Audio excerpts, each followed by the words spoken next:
Bonjour, je m'appelle Ella et je vais vous expliquer aujourd'hui deux façons de résoudre des divisions. Pour commencer, nous allons travailler sur un problème que j'ai formulé dans le sens de partage de la division. Donc, on se rappelle, le sens de partage, c'est lorsqu'on veut partager des objets entre un nombre de groupes égaux connus.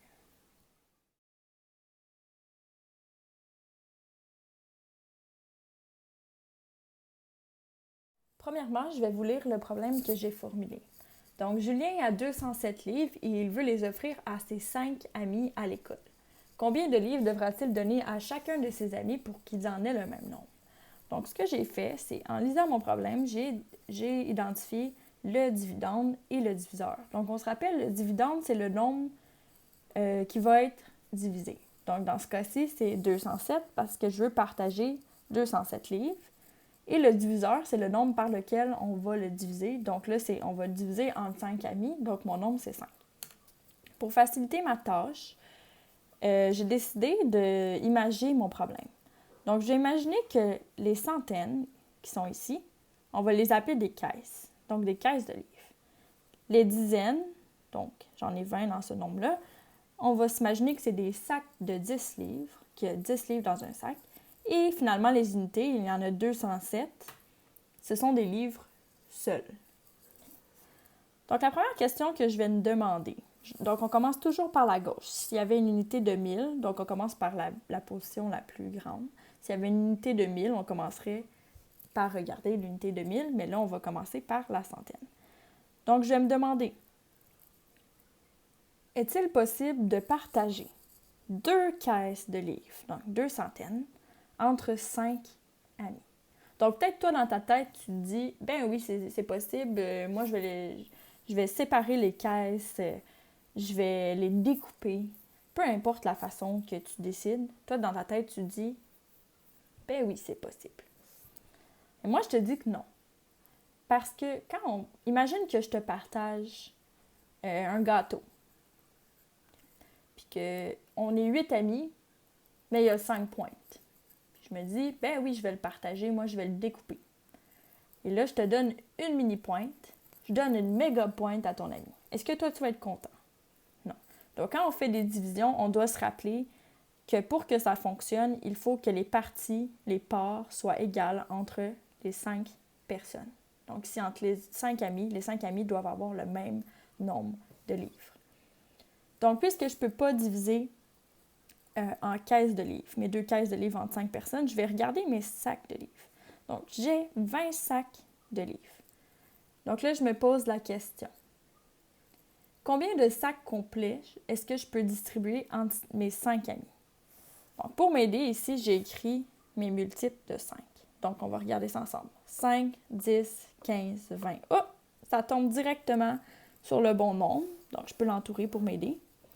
Donc, je sais que 1, 2, 3, 4.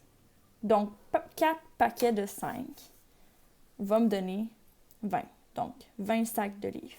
Donc, je vais venir écrire mon 4 en dessous du crochet. Et maintenant, en dessous du nombre, 20. Je vais venir faire ma soustraction. Donc, vu qu'on a dit qu'on avait 4 paquets de 5, donc 4 fois 5, 20, ça serait le nombre 20. Donc, 20 moins 20 me donne 0. Donc, maintenant, je vais abaisser mes unités. Parce que celles-là aussi, il ne faut pas les oublier. Eux aussi doivent se faire séparer, partager entre les amis. Donc, maintenant, je me demande combien, on se rappelle, les 7, ce sont des livres tout seuls. Donc, ce n'est pas des caisses, ce n'est pas des sacs, c'est des livres tout seuls parce que c'est des unités. Donc, combien de livres restants je peux distribuer à mes 5 amis pour qu'ils en aient le même nombre? Donc là, je me dis, ben là, voyons, quand je regarde mes multiples, j'ai 5, 10, 15, 20, 25, 30. Donc, 5, c'est plus petit que 7. 10, c'est plus grand que 7. Donc là, quand ça arrive, je vais tout le temps regarder le multiple le plus petit. Donc, je vais me dire, ben je peux en distribuer un paquet de 5. Donc ici, je vais venir faire 7 moins un paquet de 5. Donc, 7 moins 5, qui me donne 2. Donc, encore une fois, comme tantôt avec mes 2 caisses, j'ai le nombre 2 encore une fois que je ne peux pas diviser, que je ne peux pas partager entre 5 personnes. Donc, pour me faciliter la tâche, je vais dire que j'ai distribué 41 livres et qu'il m'en reste 2. Donc, si je lis ma réponse, on va recontextualiser le problème. Donc, j'avais 207 livres que je voulais partager entre 5 de mes amis. Quand j'ai partagé mes livres, je me suis rendu compte que chacun de mes amis en avait 41, mais il en restait 2. Donc, pour être équitable avec le reste, j'ai décidé de le garder ici. C'est pour ça que j'ai écrit R2. Je ne l'ai pas distribué entre les 5 amis.